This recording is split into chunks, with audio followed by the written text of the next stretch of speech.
ऐतिहासिक 108 मंडलीय सिद्ध चक्र महामंडल विधान के इस धर्म सभा से आज के शंका समाधान का हम सत्र प्रारंभ कर रहे हैं।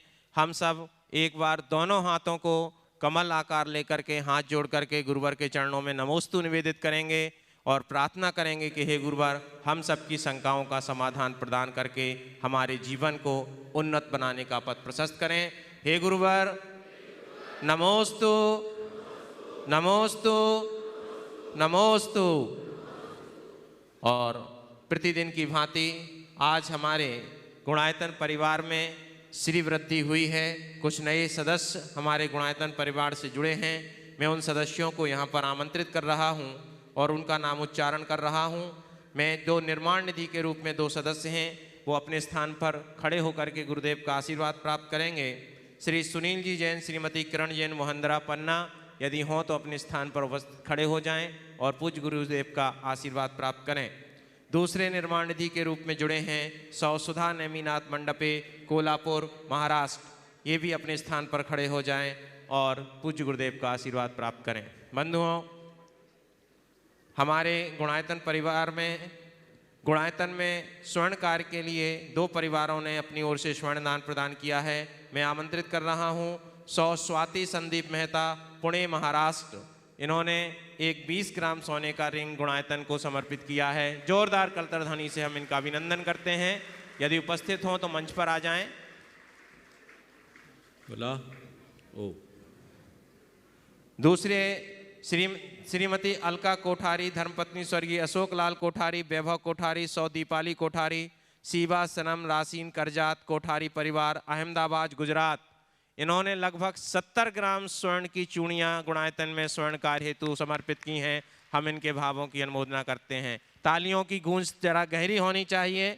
यदि ये हों, उपस्थित हों तो यहाँ पर आएँ। गुणायतन परिवार आपकी इस दान की भावना का सम्मान करना चाहता है। मंडल क्रमांक 44 पर शायद हैं, नहीं हैं। चलिए, निर्माण मित्र के रूप में हमारे गुणायतन परिवार के साथ आज उपस्थित हों।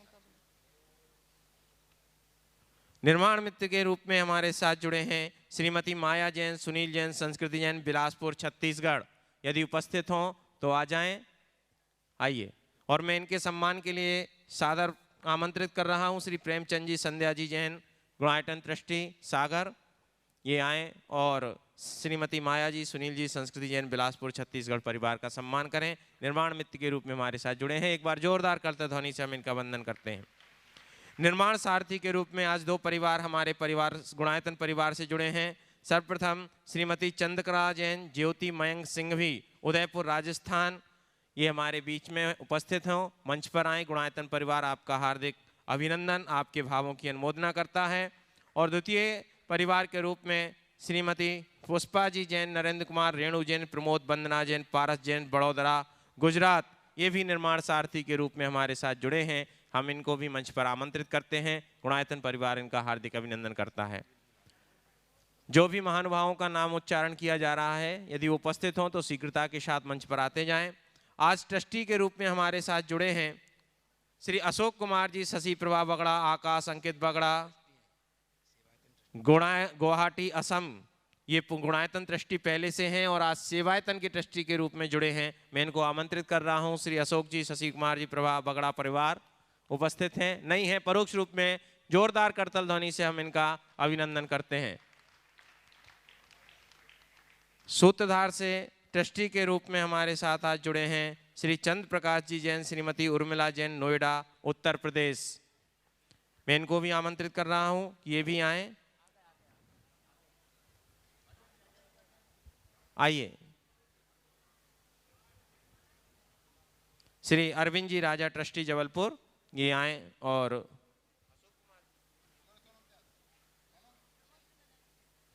जी चंद्रकला जी, ज्योति मयंक सिंघवी जी, सुभाष जी जैन,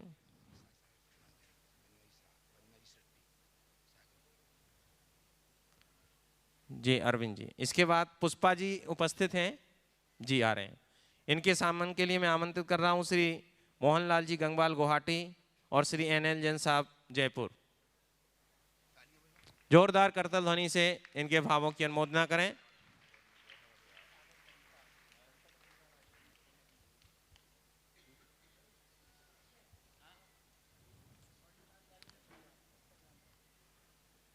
चलिए सुनील कुमार जी, सुनील कुमार जी के सम्मान श्री सुभाष जी जैन एनएल जैन साहब आ रहे हैं। सुनील जी, श्रीमती माया जैन, सुनील जैन संस्कृति जैन बिलासपुर जी। और इसके बाद सम्मान के लिए मैं आमंत्रित कर रहा हूं जी श्री वंदना जी, सुनील जी जैन देहरादून। चलिए नरेंद्र कुमार जी,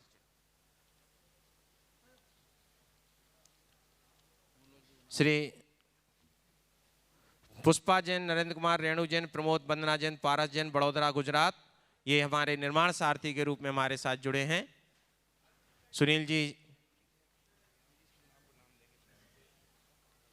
श्री सुनील जी जैन देहरादून हमारे गुणायतन परिवार की ओर से इनका अभिनंदन कर रहे हैं। जोरदार करतल ध्वनि से हम इनका अभिनंदन करें।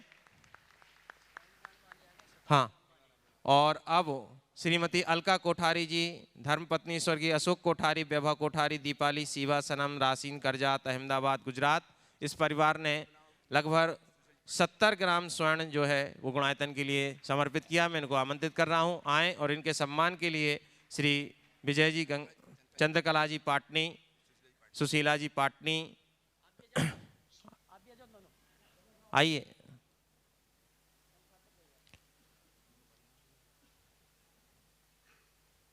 जी, चंद्रकला जी पाटनी एवं सुशीला जी पाटनी, तालियां होती रहें और अनुमोदना हम करते रहें। ऐसे परिवार के भावों की अनुमोदना करते हैं। बहुत बहुत अभिनंदन, गुणायतन परिवार ऐसे परिवारों का कर रहा है।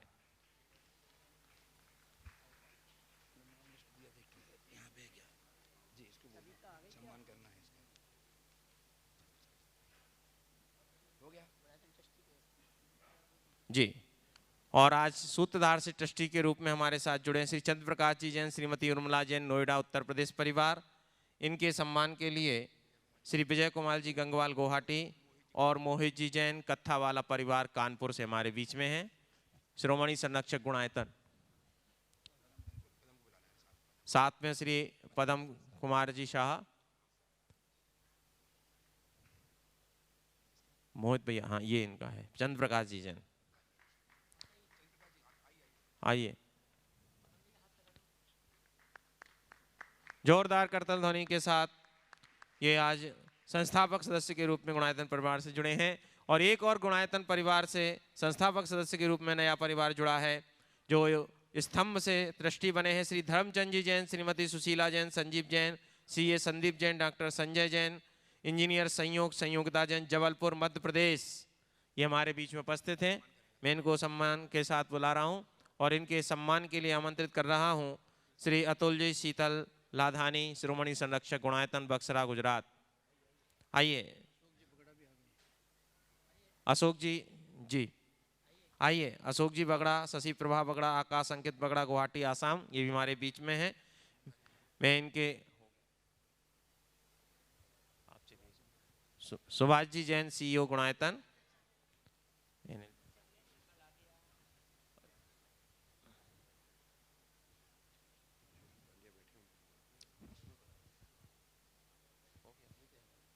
एक बच्चे बस जबलपुर, इनको क्या लेना,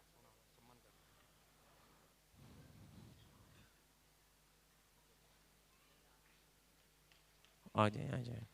Shri Dharmchand ji Jain, Sushila Jain, Sanjeev CA Sandeep, doctor Sanjay engineer Sanyogita Jain, Jabalpur Madhya Pradesh, इनके परिवार, इनका सम्मान, अरे इनको सम्मान बताओ। अतुल जी वंदना जी शीतल, अतुल जी शीतल लधानी बक्सरा गुजरात, ये ट्रस्टी बना। जोरदार करतल ध्वनि से हम इनका सम्मान जी। और स्वाति संदीप मेहता पुणे महाराष्ट्र से हमारे बीच में हैं। इन्होंने 20 ग्राम स्वर्ण दान दिया था, वो आ गए हैं, वो भी मंच पर आए और इनके सम्मान के लिए मैं आमंत्रित कर रहा हूँ ब्रह्मचारिणी शगुन दीदी सागर को कि वो आए और इनका सम्मान करें। शीघ्रता से आए, तालियां बजती रहें। और अब मैं आमंत्रित कर रहा हूँ श्री अशोक जी खोत, रविंद्र जी खोत, अमृता जी, पद्मजा जी, पद्मजीत जी खोत, दुबई छुपरी महाराष्ट्र, इन्होंने 10 ग्राम स्वर्ण और 250 ग्राम चांदी गुणायतन के लिए समर्पित की है। जोरदार करताल ध्वनि से हम इनका अभिनंदन करते हैं। और इनके परिवार के लिए, खोत परिवार के सम्मान के लिए मैं आमंत्रित कर रहा हूं श्रोमणी संरक्षक गुणायतन श्री प्रेमचंद जी प्रेमी कटनी को कि वो आए और खोत परिवार का सम्मान करें। ये स्वाति जी का सम्मान। और प्रमोद जी कक्का गुणायतन ट्रस्टी कटनी, वो भी साथ में आ जाएं सम्मान करने के लिए। प्रमोद जी जैन कक्का शास्त्री परिवार कटनी ट्रस्टी गुणायतन और प्रेमचंद जी जैन प्रेमी कटनी, आप चलिए। खोत परिवार श्री अशोक जी, रविंद्र जी, अमृता जी, पद्मजा जी, पद्मजीत जी, खोत दुबई छुपरी महाराष्ट्र, इनके भावों की हम बहुत बहुत अनुमोदना करते हैं। और इस प्रारंभिक कार्यक्रम के पश्चात हम चल रहे हैं आज के शंका समाधान के मुख्य सत्र की ओर। और सबसे प्रथम मैं आमंत्रित कर रहा हूं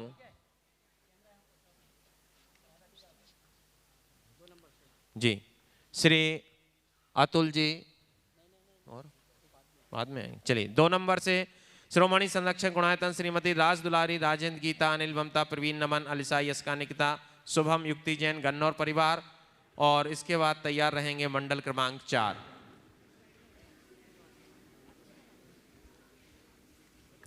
महाराज श्री के चरणों में पूरे परिवार की तरफ से नमोस्तु नमोस्तु नमोस्तु। महाराज श्री, हम सबका प्रश्न ये है कि सच्चे सुख व दुख का आधार क्या है एवं आत्म तत्व को समझने की योग्यता के लिए सबसे पहले किस मिथ्यात्व को छोड़ना आवश्यक है? बहुत अच्छा सवाल किया। सच्चे सुख और दुख का आधार क्या है और आत्म तत्व के महत्व को समझने के लिए किस मिथ्यात्व को त्यागना होगा। अगर सच्चे अर्थों में देखा जाए तो सुख और दुख दोनों का आधार ज्ञान है। हम जिस चीज़ के साथ जैसी अनुभूति करते हैं हमें वैसा सुख और दुख होता है। किसी के पास करोड़ों रुपया हो और उसका उसे पता ना हो तो उसे उसका कोई सुख मिलेगा? किसी का करोड़ों खो जाए और उसको पता ना हो तो उसका दुख होगा? बोलो, नहीं होगा। सुख भी कब होता है जब हमें उसका पता चलता है, और दुख भी तब होता है जब हमें उसका पता चलता है। चाहे इंद्रिय सुख हो अथवा अतीन्द्रिय सुख, दोनों प्रकार का सुख हमारे ज्ञान से संबद्ध है।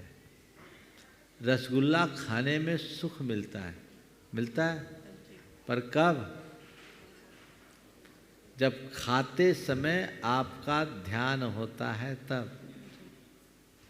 मुंह में रसगुल्ला है और ध्यान कहीं और है तो क्या रसगुल्ले का सुख मिलेगा?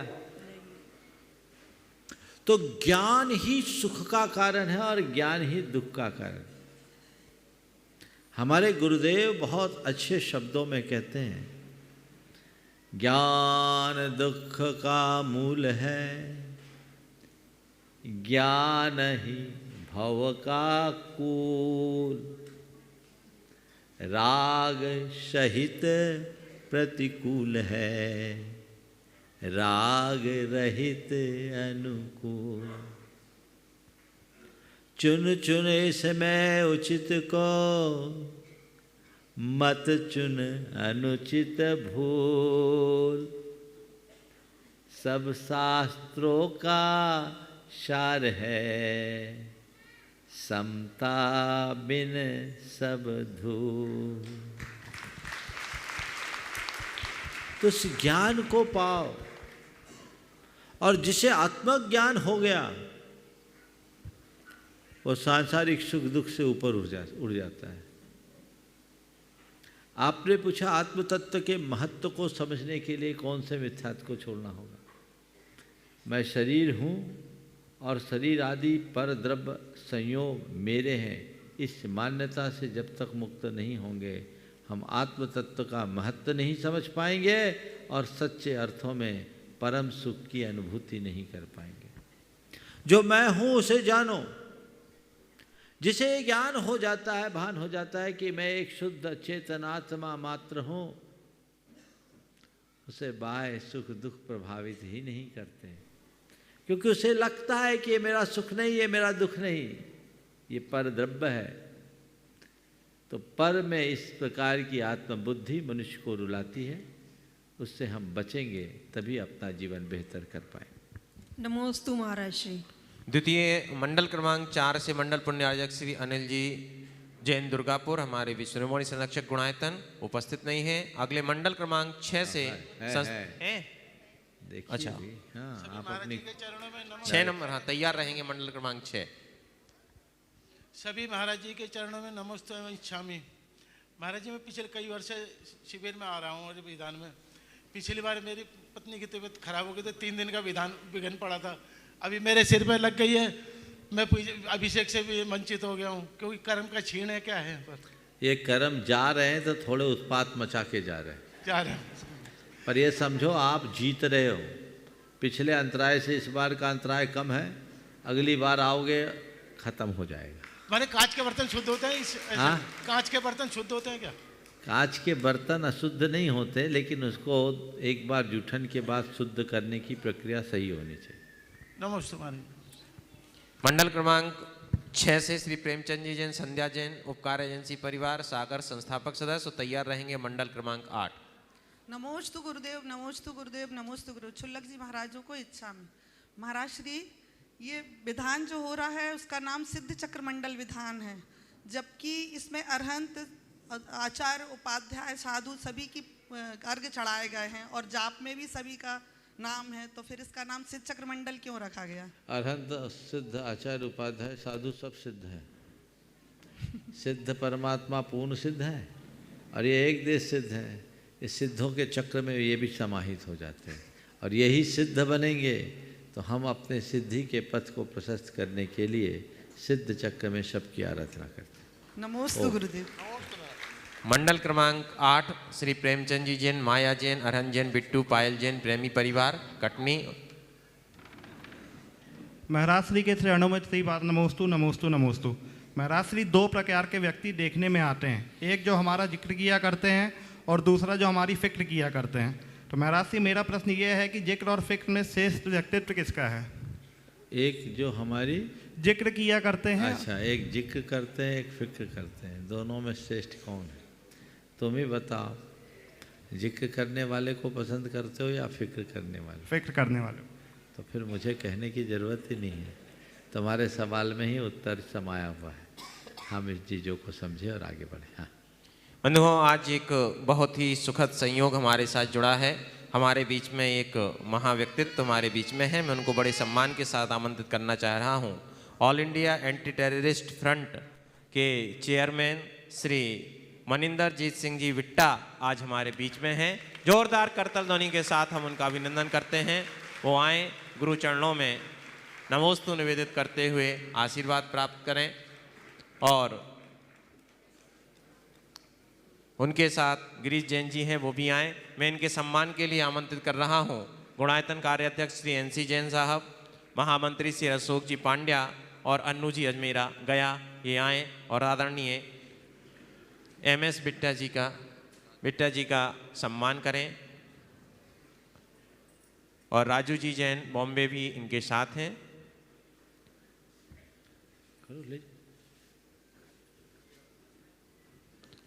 जी, NC जैन साहब, अशोक जी पांड्या साहब और श्री अन्नू जी अजमेरा गया तिलककरण, माल्यार्पण, परिवारक, शॉल आदि के माध्यम से हम अपने अतिथि महानुभाव का अभिनंदन कर रहे हैं। आपकी भी करतल ध्वनियाँ होती रहें।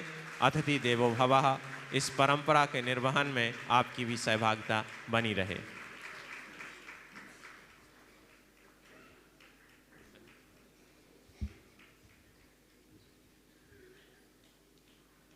और ये गुणायतन की जो प्रतिकृति है वो भी गुणायतन परिवार की ओर से आदरणीय MS बिट्टा जी को भेंट की जा रही है।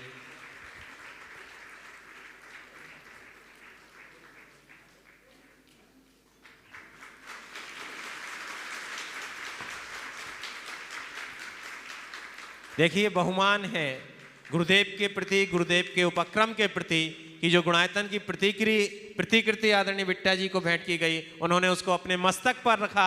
हम उनकी इस भावना का अभिनंदन करते हैं। बहुत बहुत अभिनंदन, बहुत बहुत अभिनंदन। और ये वास्तव में कहीं ना कहीं अंदर में बैठे गुरुओं के प्रति सम्मान की अभिव्यक्ति है।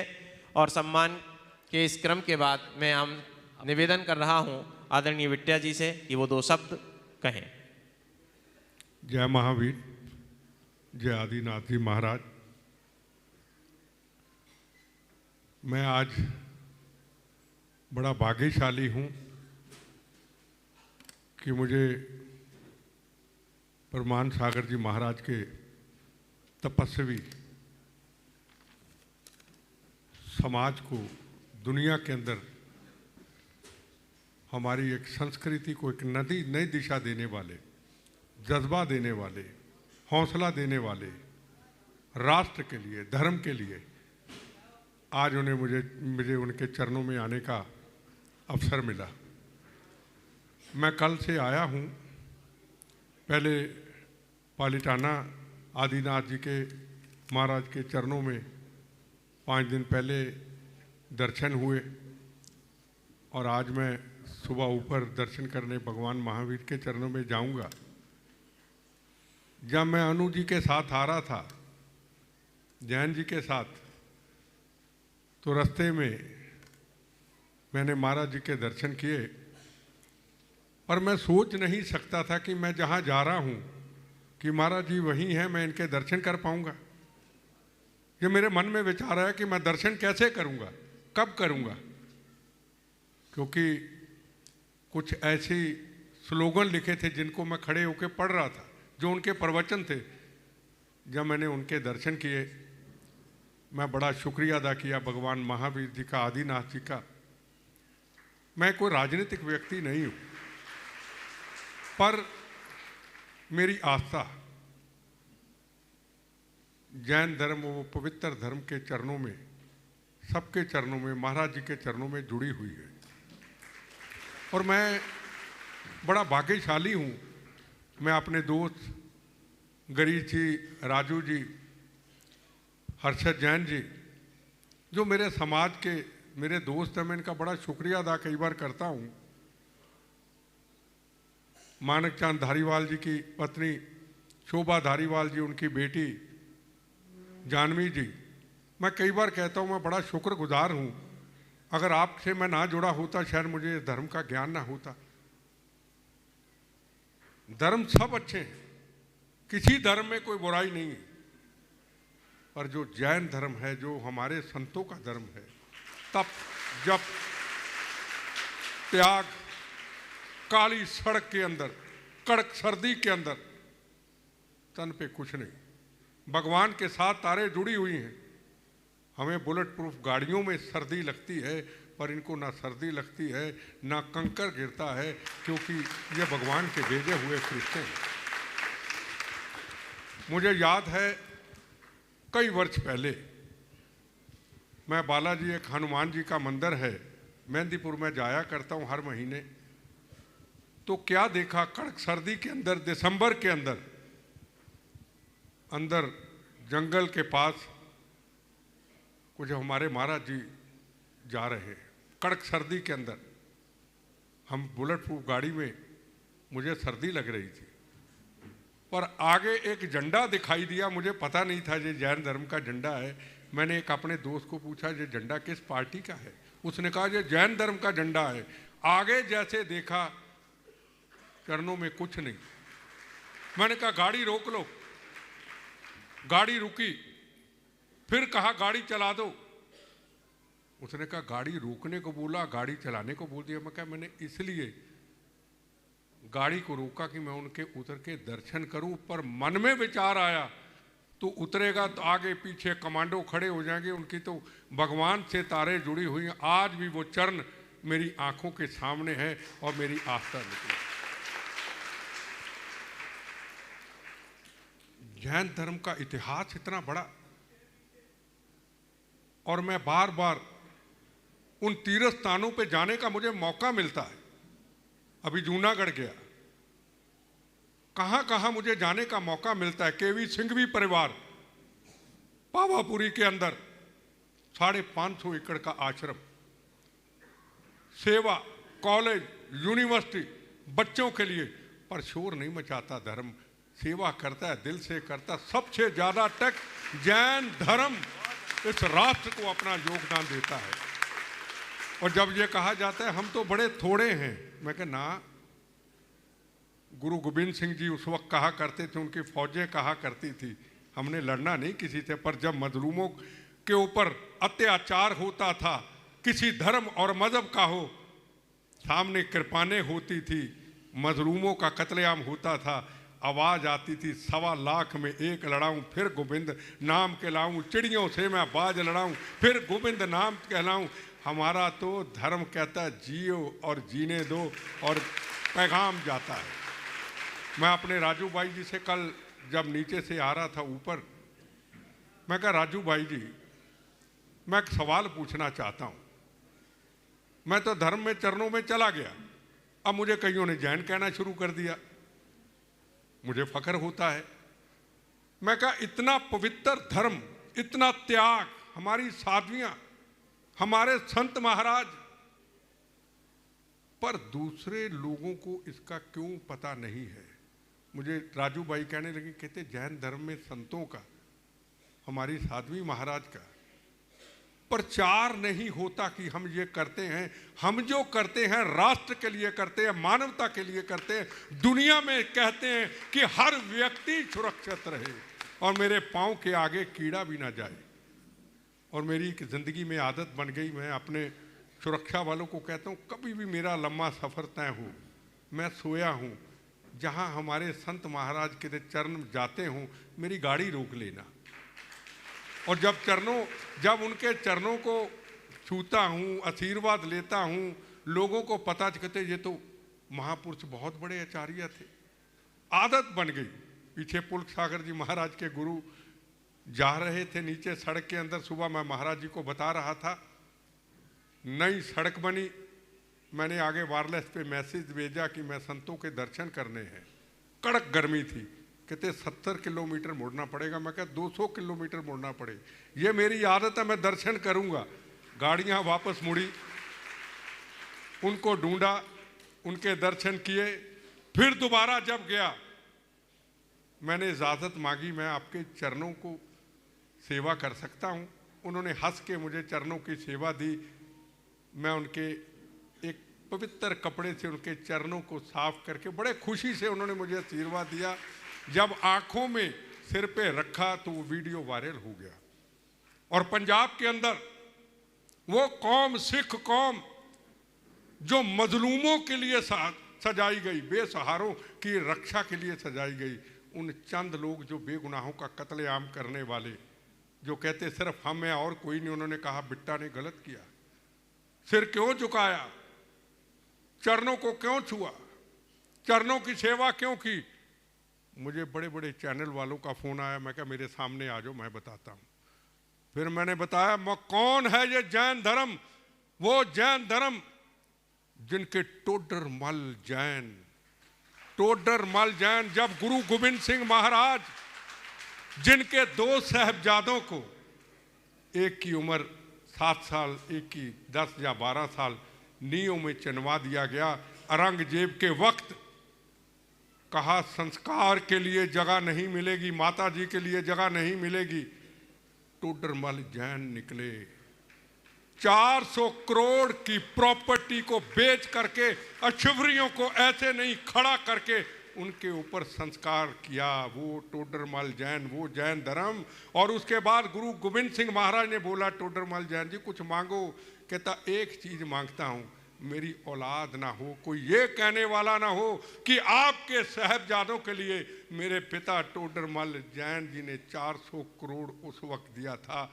हम 1000 बार मर के जन्म ले ले, हम जैन धर्म का खर्च नहीं चुका सकते। ये वो धर्म है।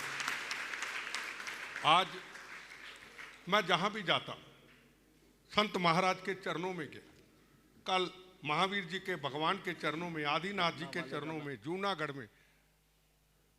इतने बम्बों के बाद मैं फिर भी चल लेता हूं। मेरे दर्दें होती हैं, पर दर्दें फूलों की तरह लगती हैं, क्योंकि मेरा मकसद धर्म की रक्षा करना, राष्ट्र की रक्षा करना। और मैं यही अपने गुरुओं से, अपने महाराज से, अपने भगवान से मांगता हूँ, मेरी जब भी मौत आए, कभी बम्बों गोलियों से, आखिर से यही आवाज़ निकले, मेरा धर्म भारत माँ, मेरी जात वंदे मातरम, धर्म और राष्ट्र की सेवा करता रहूं। पीछे मैंने सुना कि इस धरती के अंदर कुछ शरारती लोगों ने यह कोशिश की कि स्थान को थोड़ा बदलने की कोशिश की।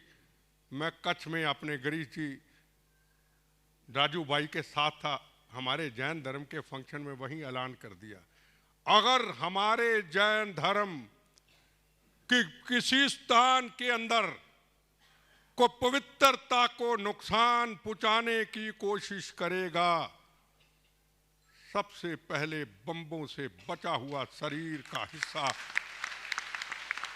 जैन धर्म के चरणों में दे दूंगा। और मेरा महाराज जी को सवाल भी करना चाहता हूं, हाथ जोड़ के, सिर झुका के, हे महाराज जी, हम अपने लिए मांगते हैं, परिवार के लिए मांगते हैं, अपने व्यापार के लिए मांगते हैं। मेरा एक अनुभव है, क्या हम धर्म के लिए, राष्ट्र के लिए मांगे, क्या भगवान जल्दी देता है? उसका मैंने एक जिंदगी में अनुभव किया। जिस तरीके से यहां पे भगवान महावीर जी के पवित्र स्थान के ऊपर कुछ शरारती लोगों ने शरारत करने की कोशिश की, इसी तरीके से राम जन्मभूमि राम सेतु, मैंने कसम खाई जब कहा कि राम सेतु तो है ही नहीं। मैं हनुमान चालीसा सुबह पढ़ता, हर महीने हनुमान जी सब मंदिरों में जाता। मैंने हनुमान चालीसा पढ़ते पढ़ते कहा, हे हनुमान जी महाराज, ज्ञान गुण सागर जब आया, मुझे याद है उनका प्रवचन, जहाँ तो आपका राम सेतु टूटने नहीं दूंगा, जहाँ आपके मंदिरों में जाना छोड़ दूंगा, आपके साथ राजनीति नहीं करूंगा। और चला गया 21 तीर्थों का, कुओं का स्नान करके, राम सेतु का स्नान करके कसम ले ली, जिस दिन को राम सेतु टूटेगा, बम्बों से बचा हुआ शरीर का हिस्सा आपके चरणों में दे दूंगा। और 1 साल तक नींद नहीं आई कि मौत आएगी कैसे, क्योंकि मौत से यारी, मौत आएगी कैसे। जब आए नरेंद्र मोदी जी तो पहला फैसला हुआ कि राम सेतु नहीं टूटेगा। ये मेरा अनुभव हुआ। मैं यही सवाल करना चाहता हूं, क्या हम धर्म के लिए, राष्ट्र के लिए मांगते हैं, क्या हमें जल्दी मिलता है, या अपने लिए मांगते हैं वो जल्दी मिलता है? मुझे क्षमा करना, मैं जो सवाल पूछना चाहता हूं। बहुत बहुत अभिनंदन एक बार आप सबको इनका। जोरदार तालियां के साथ अभिनंदन करें हम आदरणीय बिट्टा जी का। और उनका प्रश्न भी जो है बहुत महत्वपूर्ण। अभी जो उद्गार आपने व्यक्त किए, ये इनकी श्रद्धा और समर्पण की अभिव्यक्ति है। ये जन्म से सिख हैं, पर इनकी बातों से ऐसा झलकता है कि ये कर्म से जैन है। और बिट्टा साहब, मैं आपको एक बात कहना चाहूँगा, जैन शब्द जातिवाचक शब्द नहीं है, जैन शब्द गुणवाचक शब्द है। जैन कोई जाति विशेष का नाम नहीं है। जैन जिन से बना है, जिन जो अपने विकारों को जीतता है, और जो विकारों को जीतने वाला है वो जिन है, और ऐसे विकारों को जीतने वाले परमात्मा को जो मानता है वो जैन है, चाहे वो जन्म से कोई भी क्यों ना हो। और जैनियों ने सदैव हमारी समाज में बड़ी बड़ी उदारता का परिचय दिया। अभी आपने सेठ टोडरमल जी की बात कही,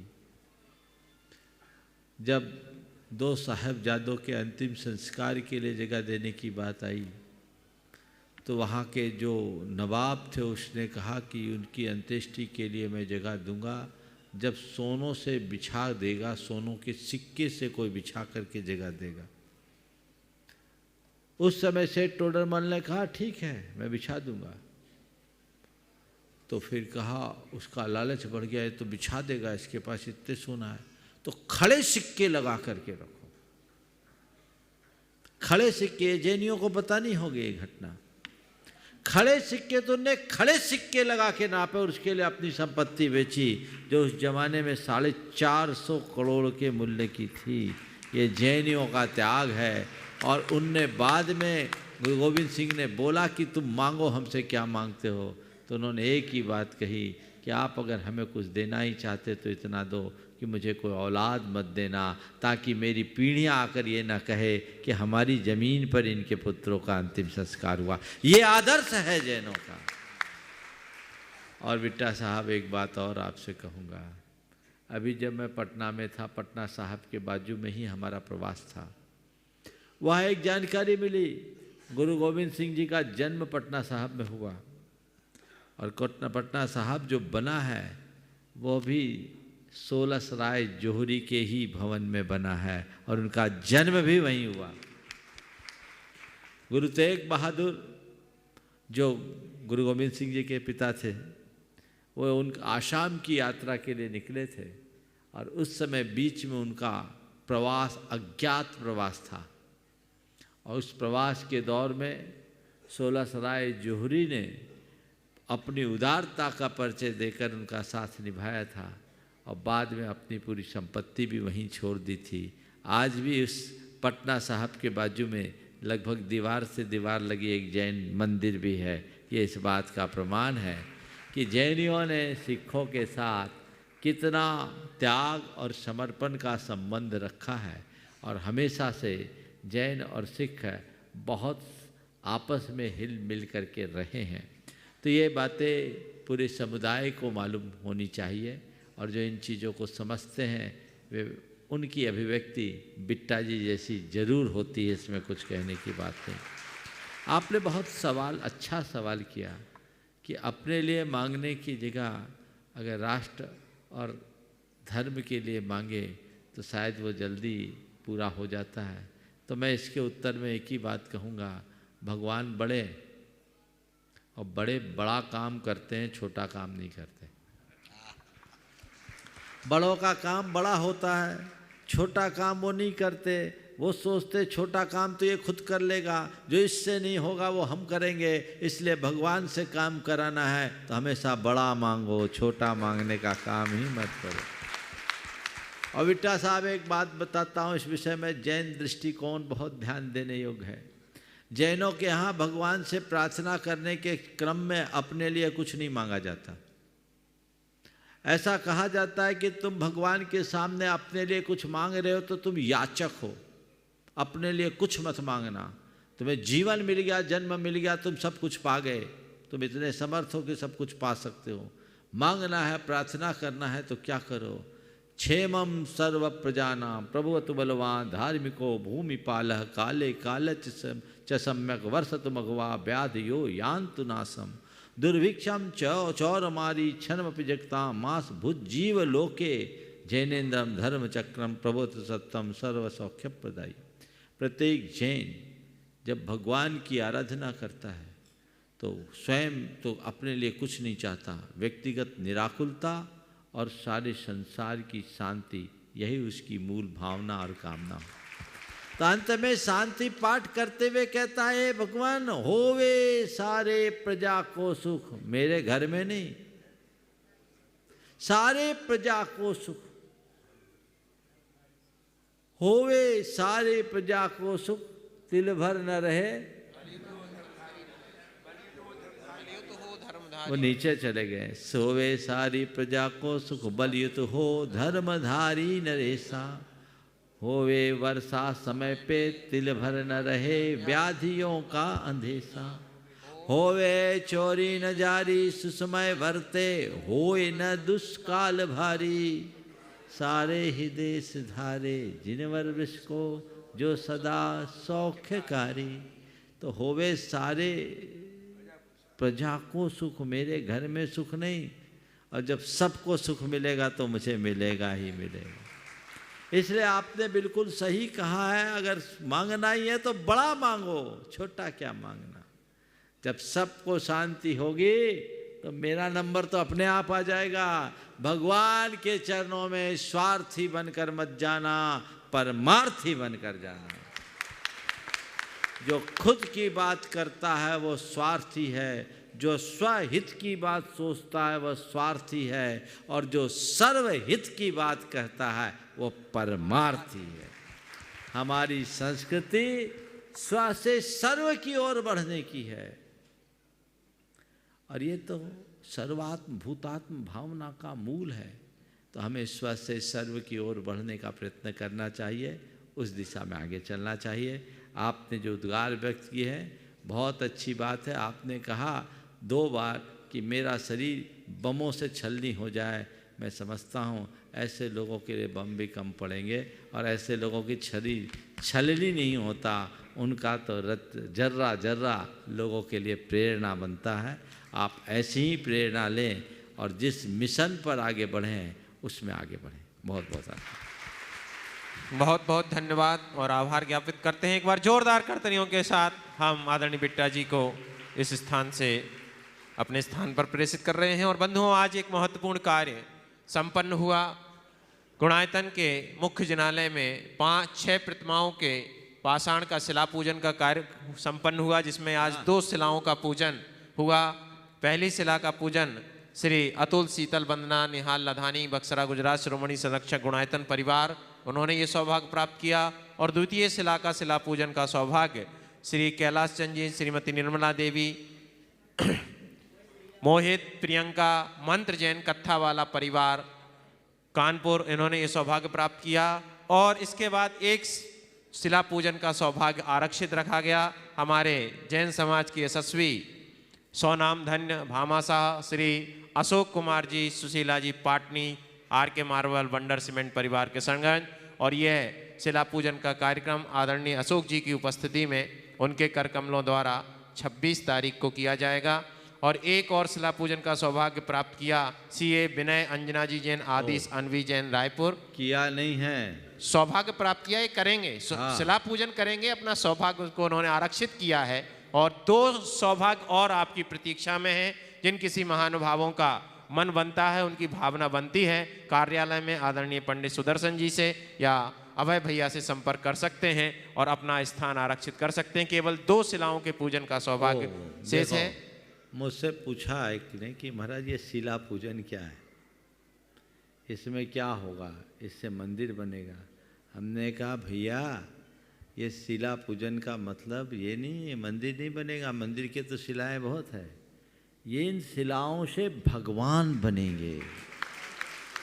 और आप लोगों ने देखा होगा यहाँ प्रतिमाएं बन रही है। गुणायतन में जितने भी जिनबिंब विराजमान होने वाले हैं उनका निर्माण यहीं हो रहा है, और शास्त्रोक्त विधि विधान के अनुसार। शास्त्र में ऐसी व्यवस्था है कि प्रतिमा निर्माण के पूर्व उस शिला की शुद्धि होती है, उस शुद्धि को ही शिला पूजन कह देते हैं, जो एक प्रकार की आकर शुद्धि कहलाती है। और फिर शिल्पी का सत्कार करके शिल्पी संयम पूर्वक प्रतिमा का निर्माण करता है, तो उसमें अतिशय होता है। हमारा जो शिल्पी है वो रात्रि भोजन का भी त्यागी है और पूरे नियम संयम से अपना जीवन यापन करता है।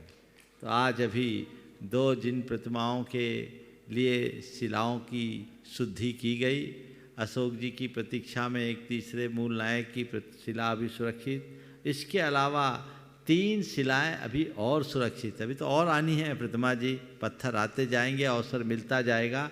3 और अभी है जिनका इसी क्रम में शुद्धिकरण होना है ताकि उनका निर्माण हो सके, जिसमें एक का नाम रायपुर वालों का आ गया।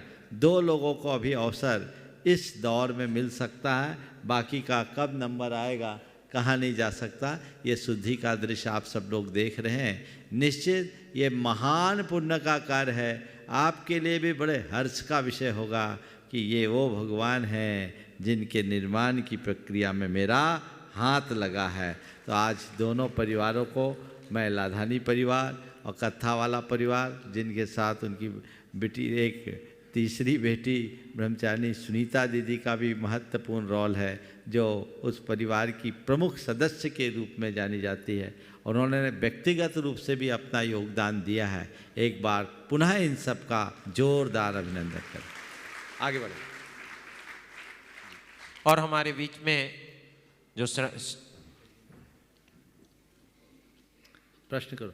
जी, मैं महाराज जी एक घोषणा है उससे पहले महत्वपूर्ण, और बिट्टा जी के साथ में श्री राजन जी हेड़ा मुंबई से हमारे राजू जी छेड़ा मुंबई से हमारे बीच में हैं, और उन्होंने इस गुणायतन की पूरी परिकल्पना से प्रभावित होकर के गुणायतन के विकास में अपनी ओर से 3 लाख की राशि देने की घोषणा की है। मैं उनको आदर सहित सम्मान के साथ आमंत्रित कर रहा हूं कि राजू जी छेड़ा जो है वो हमारे बीच में आए, और हमारे गुणायतन परिवार के कार्याध्यक्ष श्री NC जैन साहब और NL जैन साहब जो है वो आदरणीय छेड़ा जी का अशोक जी उसके, और साथ में श्री अशोक जी पांड्या महामंत्री गुणायतन वो सम्मान करें। और इसी क्रम में हमारे साथ सेवायतन वहीं से कर दो, वहीं से कर दो।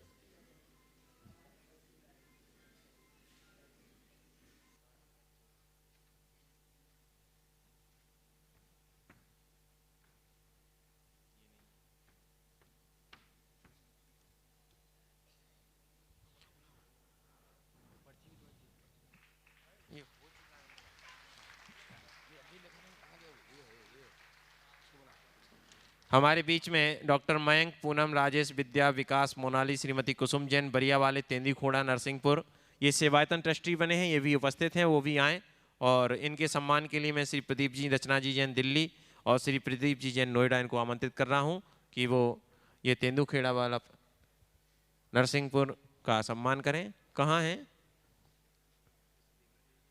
जल्दी शीघ्रता से आएँ। डॉक्टर मयंक जी, पूनम जी, राजेश, विद्या, डॉक्टर विकास, मोनाली, श्रीमती कुसुम जैन बरिया वाले तेंदुखेड़ा नरसिंहपुरा, और इनके सम्मान के लिए मैं प्रदीप जी रचना जी दिल्ली के साथ आमंत्रित कर रहा हूँ। श्री अखिलेश जी सतभैया, टीकमगढ़ गुणायतन ट्रस्टी।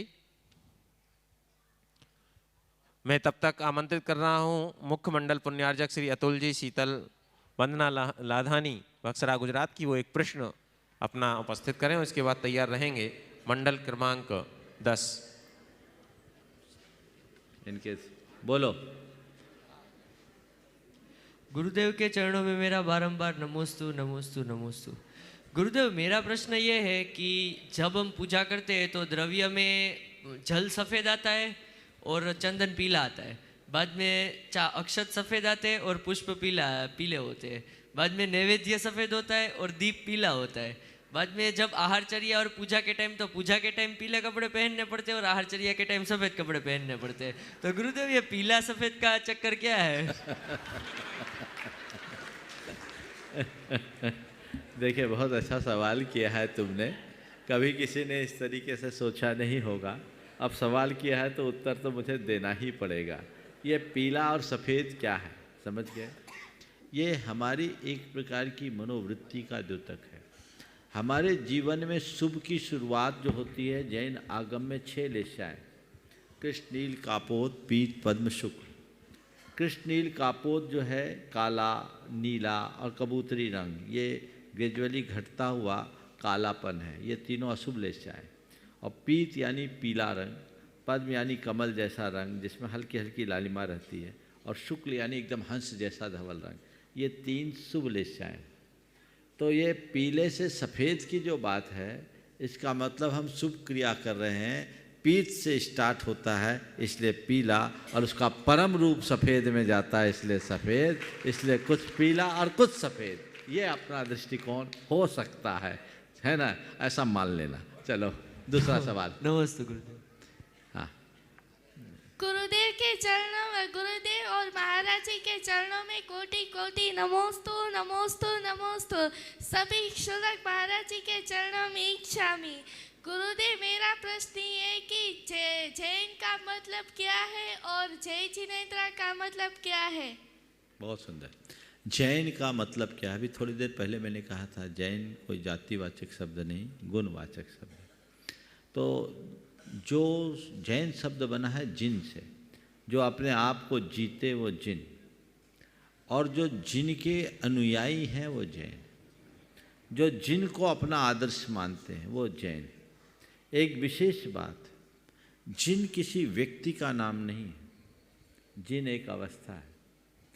बुद्ध एक व्यक्ति है, शिव एक व्यक्ति है, विष्णु एक व्यक्ति है, हरिहर, ब्रह्मा, ये सब व्यक्ति हैं। दुनिया के जितने भी धर्म हैं उन्हें किन्हीं व्यक्ति ने प्रवर्तित किया।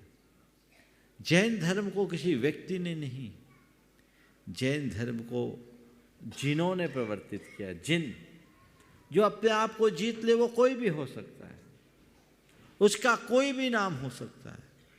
आप लोग रोज मेरी भावना में दोहराते हैं, जिसने राग देश काम आदि जीते, सब जग जान लिया, सब जीवों को मोक्ष मार्ग का निष्प्रह हो उपदेश दिया। बुद्ध वीर शिव हरि हरि ब्रह्मा, या उसको स्वाधीन कहो, भक्ति भाव से प्रेरित हो या चित्त उसी में लीन रहे। तो जिन जो अपने आप को जीत ले, अपने दोषों दुर्बलताओं दुर्गुणों और दुखों को दूर कर दे, वो जिन है।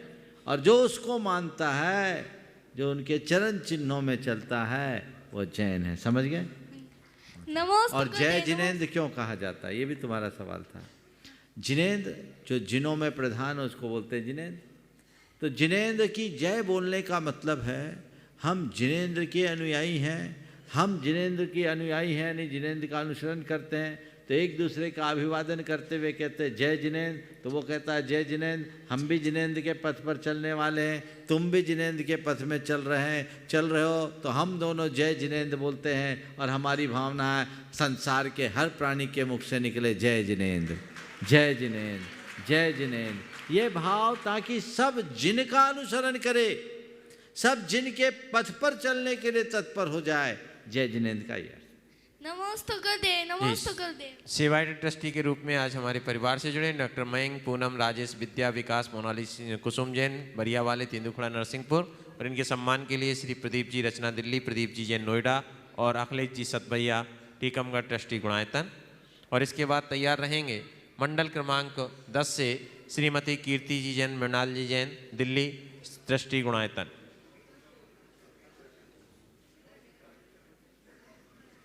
एक बार जोरदार करतल ध्वनि से इस परिवार का हम अभिनंदन करें। इन्होंने श्री सेवायतन परिवार से जुड़ करके अपने द्रव्य का सदुपयोग करते हुए अपने को परम पुनीत कार्य में योजित किया है। और मंडल क्रमांक 10 से श्रीमती कीर्ति जी मृणाल जी जैन। बोलिए जल्दी। नमोस्तु भगवान, नमोस्तु महाराज श्री छुल्लक महाराज जी के चरणों में एक छामी। गुरुदेव, हमारी वस्त्रों की और तन की शुद्धि का हमारी विशुद्धि पर क्या प्रभाव पड़ता है? हमें जाप करते समय, स्तोत्र पढ़ते समय या पूजा विधान करते समय कितनी विशुद्धि का ध्यान रखना चाहिए? और ये बात नई जनरेशन को वैज्ञानिक दृष्टिकोण से कैसे समझाएं? देखिए, बात बिल्कुल सही है कि मूल तो हमारे भावों की शुद्धि है, लेकिन भावों की शुद्धि में बाहर की शुद्धि बहुत सहायक होते हैं। उदाहरण के लिए आप खुद देख लो, जब आप पूजा के वस्त्र पहनते हैं उस समय आपके भाव, और रूटीन के वस्त्र पहनते हैं उस समय के भाव क्या एक होते हैं? नहीं गुरुदेव। आप जीन्स और टॉप पहन कर जाओ और धोती दुपट्टा या साड़ी पहन करके जाओ, मंदिर में जाने की बात तो दूर है, घर में ही पहनो तो क्या एक से भाव होते हैं क्या? नहीं होते गुरुदेव। तो हमारे पहनावे का हमारी मानसिकता पर असर पड़ता ही है, और जिससे हमारी मानसिकता प्रभावित होती है उससे हमारी विशुद्धि भी प्रभावित होकर रहेगी। इसलिए शुद्ध वस्त्रों के माध्यम से ही हमें अपना पूजन पाठ आदि की क्रियाएं करनी चाहिए, जाप आदि की क्रियाएं करनी चाहिए। उसमें पूरी तरह शुद्धता का पालन करना चाहिए। और अब तो वैज्ञानिक भी इस बात को अच्छे से जोर देने लगे हैं। एक डॉक्टर को अगर सर्जरी करनी हो तो सामान्य कपड़ों में नहीं जाता, वो पूरी तरह स्टेलाइज्ड कपड़ों में जाता है कि नहीं जाता? क्यों? क्योंकि सामान्य कपड़ों में इन्फेक्शन की संभावना है। जैन परंपरा में जो शुद्धि का विधान है, एकदम शुद्ध धुले वस्त्र, यानी एक प्रकार के स्टेलाइज करने की देसी पद्धति, जो जीव रहित प्राशुक वस्त्र है उसमें शुद्धि है, उस शुद्धि को ख्याल में रख करके करते हैं, इसलिए इसका पालन करना ही चाहिए। नमोस्तु भगवान। मंडल क्रमांक 12 से श्री मोहनलाल जी हीरा देवी गंगाल गुवाहाटी निर्माण निधि गुणायतन। और तैयार रहेंगे मंडल क्रमांक 14, 16, 18, 20, 22, 24 एक साथ। नमोस्तु महाराज जी, इच्छा में छुलक जी महाराज। महाराज श्री जैसे आज जयमाला में, सीतों की जयमाला में मैंने पढ़ा, हमेशा ही पढ़ते हैं वी व्रण, वी गंध, वी लोभ, वी माँ, वी शोक। तो महाराज जी फिर आत्मा क्या चीज़ है जो इसमें कुछ भी नहीं है? और जो चीज़ें हम देख रहे हैं वो सब नहीं है। हाँ, उसके बाद जो है सो है। महाराज श्री इसका अनुभव मैंने कितनी बार सोचा कि मुझे कुछ सामायिक में मेरे को लगे कुछ। क्या आपको लगता है महाराज जी क्या ये जो आत्मा का अनुभव? हमें आपने पूछा अनुभव क्या लगता है, मैं तो ये मानता हूँ जो बस मैं हूँ, बाकी क्या हूँ मुझे उसकी तरफ विकल्प ही नहीं जाता। और जिस पल सब विशेषणों से मुक्त होकर अपनी अनुभूति करोगे वही आत्मानुभूति। महाराज जी हम लोग सिद्ध चक्र विधान थाली में करते हैं तो उसमें फिर पुण्यवाच्य कर सकते हैं क्या? बात कर सकते हैं। और महाराज जी केसर पिसा हुआ आता है, उसकी मर्यादित मतलब उसको पुष्प बनाते हैं तो सही है क्या? देखिए केसर के विषय में पिसा हुआ केसर का प्रयोग करना तो उचित नहीं, शुद्ध केसर उपयोग में लें।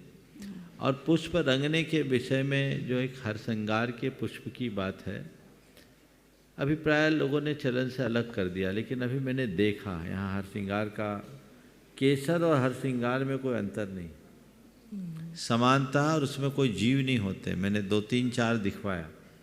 तो पुष्प आदि को रंगने के लिए अगर इसका जिसको केसरा बोलते हैं यदि प्रयोग करा जाए तो नकली केसर से तो अच्छा है। वर्तमान में केसर के नाम पर भुट्टे के जो रेशे होते हैं उनको रंग कर बाजार में लाया जा रहा है। तो यदि शुद्ध केसर के विकल्प के रूप में शुद्ध केसरा प्रयोग में लाएं तो मेरे विचार से वो कहीं गलत नहीं है। केसर भी एक प्रकार का पुष्प है, ये भी एक प्रकार का पुष्प ही है, इसलिए इन पर विचार करना चाहिए और शुद्धता का ख्याल रखना चाहिए। जितने भी रंग है वो तो केमिकल बेस्ड है, पता नहीं किस प्रकार के केमिकल का प्रयोग होता हो, इसलिए पिसे हुए केसर का तो कतई उपयोग करना ही नहीं चाहिए।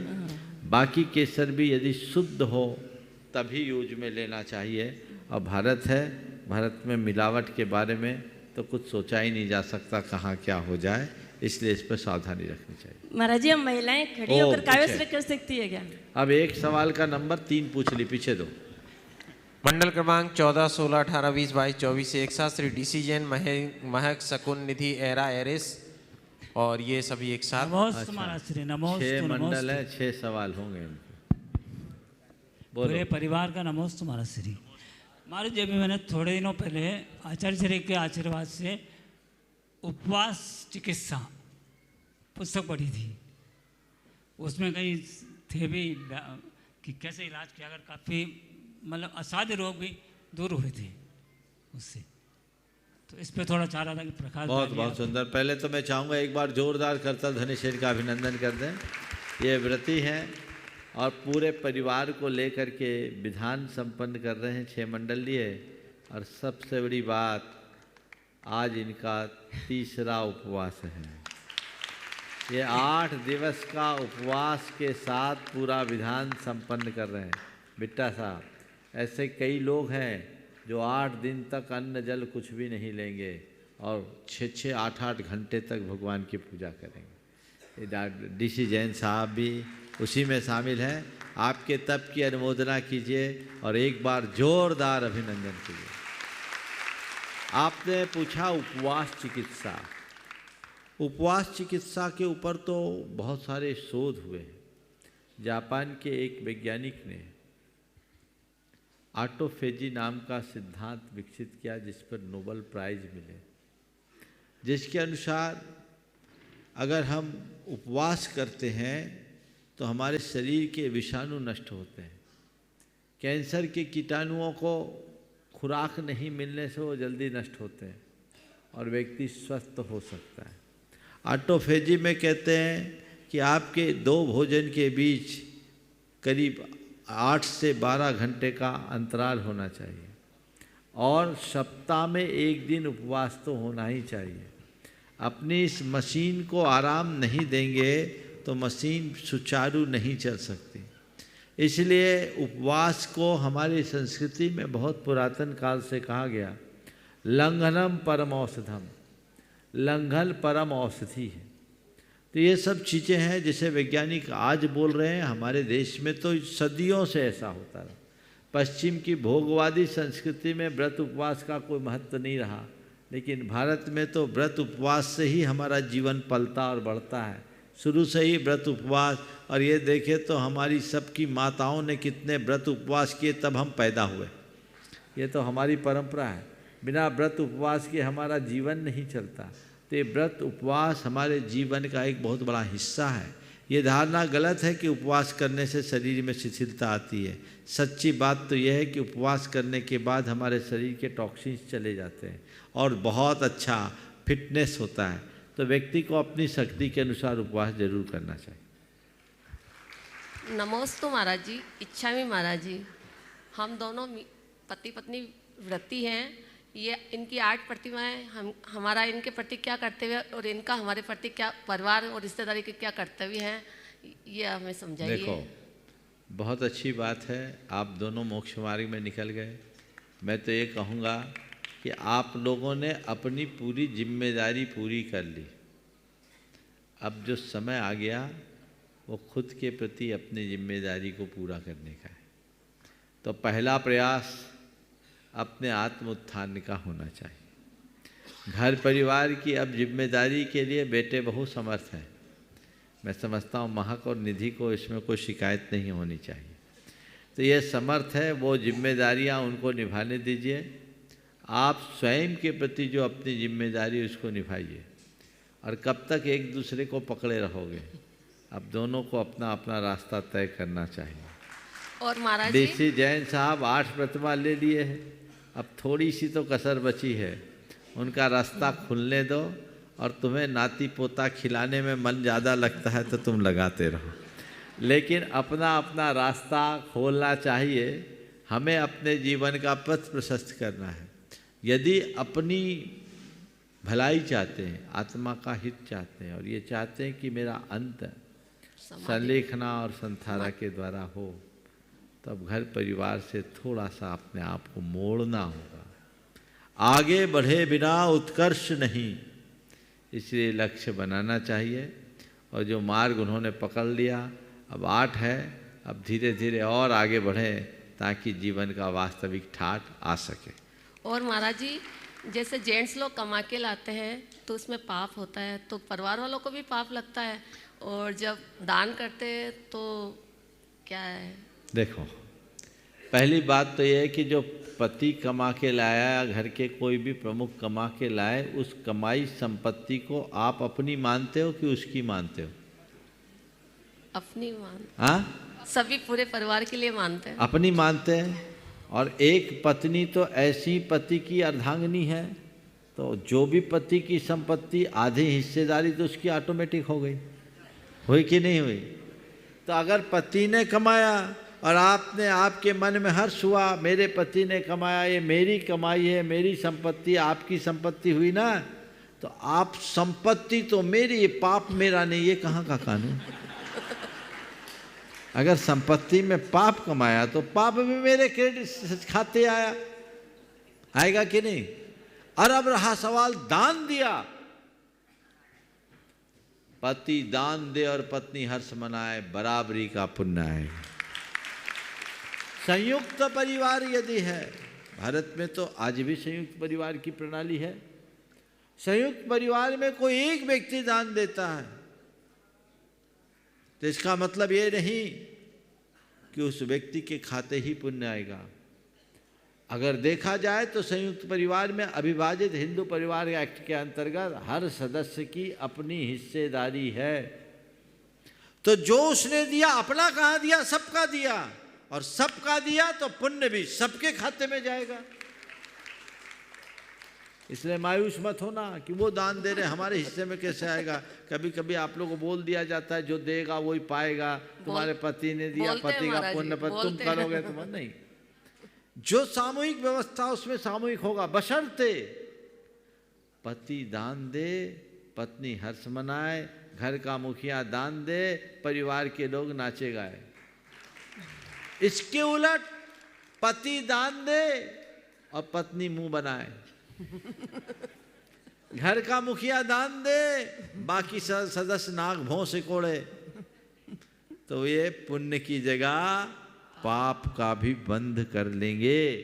इसलिए अनुमोदना का ध्यान होना चाहिए। नमोस्तु महाराज। और चलो ऐरी शेरा कर लें दो, बच्चों को नहीं करो। हाँ बोलो, कितना टाइम बचा है?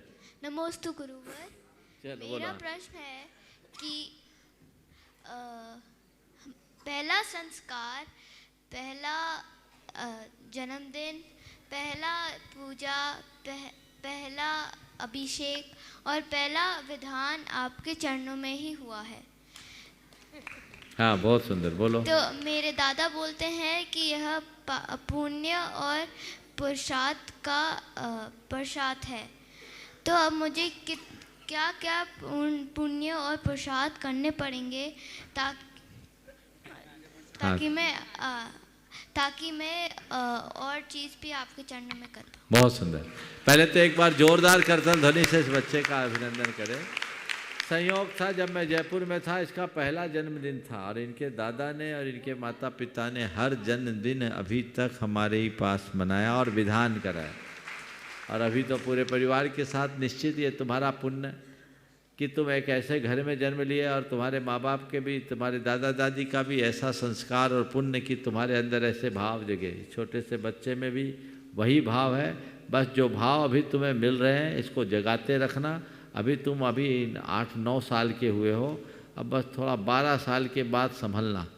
12 बरस के बाद दुनिया बदलने लगती है। ये निरंतरता बनी रहे और अपने दादा और पापा से बोलो, आप तो हमें हमेशा लाते रहो, हमारी बैटरी चार्ज रहेगी और हमारा जीवन सफल होगा। समय आप सबका हो गया, यहीं पर विराम। बोलिए परम पूज्य आचार्य गुरुवर श्री विद्यासागर जी महाराज की।